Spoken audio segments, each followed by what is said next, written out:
in football.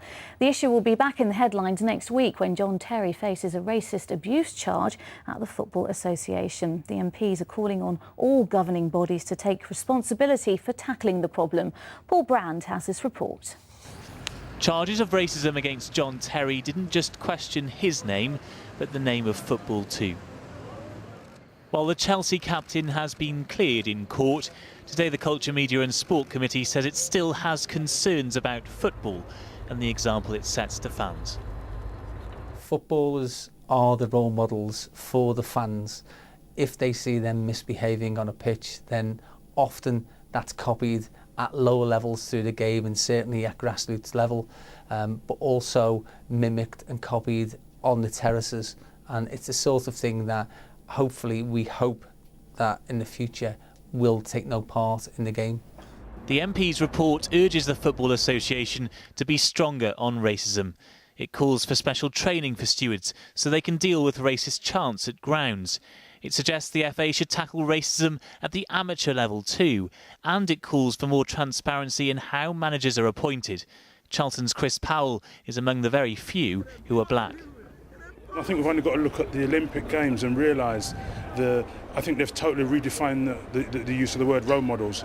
Our footballers, whilst there's some excellent work that goes on with our footballers in the community and in their own social responsibility work, we need to do a lot more, much more. The committee does praise the football authorities for what they've done so far, but it says the sport could do more to improve its name, just as John Terry prepares to clear his again at an FA hearing next week. Paul Brand, London Tonight. Well, Osei Sankofa is from Show Racism, the Red Card, a campaign that uses footballers to educate against racism. He's also played for Charlton in the Premier League and for Brentford and Southend. Osei, welcome. Hi there. First question we have to ask really, are we wrong to look at footballers, especially Premier footballers, to be setting an example? No, I don't think so. I think there are lots of good role models everywhere, and Premier League footballers can certainly be used to send a very positive message. At Show Racism, the Red Card, we're using footballers and ex-footballers now to send a very positive message to young people, and I think we're starting to make a breakthrough. You say you're starting to make a breakthrough, but what problems have you been encountering in trying to do that? I think when I first started in schools, we were speaking to a lot of young children and finding out that they didn't really feel safe, didn't really feel that they could come out and express what was happening to them.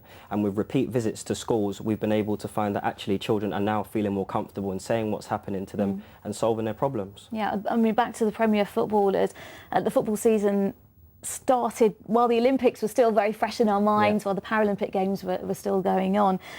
When we look at the Olympics and the Paralympics, you've got top-class athletes under extreme amounts of pressure, but you don't seem to get the kind of aggression, the problems, the difficulties that seem to erupt quite frequently at football matches. What's the difference? I think football at times can be very tribal. I think, the rivalries between certain teams sometimes bring out the worst in people, but as I said before, there are obviously positive role models in football, as well as the Olympians and the Paralympians as well. Would you say that the incidents of racism in football are actually on the increase, though? No, I couldn't say that they are on the increase. I think if you go back, 20, 30 years, I think you could say it was probably rife. And I think you'd be wrong to say that we haven't solved a lot of those problems. So I think we're definitely making progress. But as the report says today, obviously still more to be done. Yeah, you mentioned there that the campaigns have been going since the 70s and they're still going now. Didn't your campaign start in 96, I believe? You don't test me on that, but we've been going for roughly 15, 16 years. Yeah, the fact that we still have these campaigns from the 70s and they're still operating now, that's almost quite shocking, isn't it? Again, it just shows how deep-rooted it is and how cultural and how much it's based in society. But we're trying to get them as young as we can, and education is always the key. And if they grow up with that message, we've got much better chance of reaching, an 8, 9, 10-year-old rather than someone that's perhaps middle-aged and had those views for a long time. Now, a lot of attention is always on the pre-match handshake. Yeah. We've got a very potentially sensitive situation coming up this weekend, Manchester, Liverpool. We've seen it before, Suarez and Evra. Should we just get rid of this ritual altogether? Because it seems to be a potential flashpoint, doesn't it? It's a very difficult one. We all know about the issues that are involved. But I think it is sort of bringing more attention to a situation that has been resolved. The FA have dealt with that situation before. you know, it's not really for me to say. I think it's down to everyone's personal choice if they choose to shake somebody's hand, but it is now turning into a flashpoint every time one of these games comes around. Final question, it's not just the players, it's the fans as well. What can we be doing to reach out to fans and change that kind of behaviour?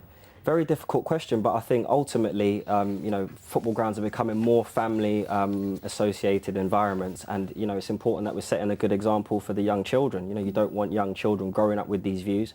I think everyone accepts it's wrong, so if there are young children at games in particular, it's important for everyone to set a good example, and you know, then we're well on the way. Well, hopefully. Osei Sankofa, thank you very much for joining us Thank you very this evening. Thank you.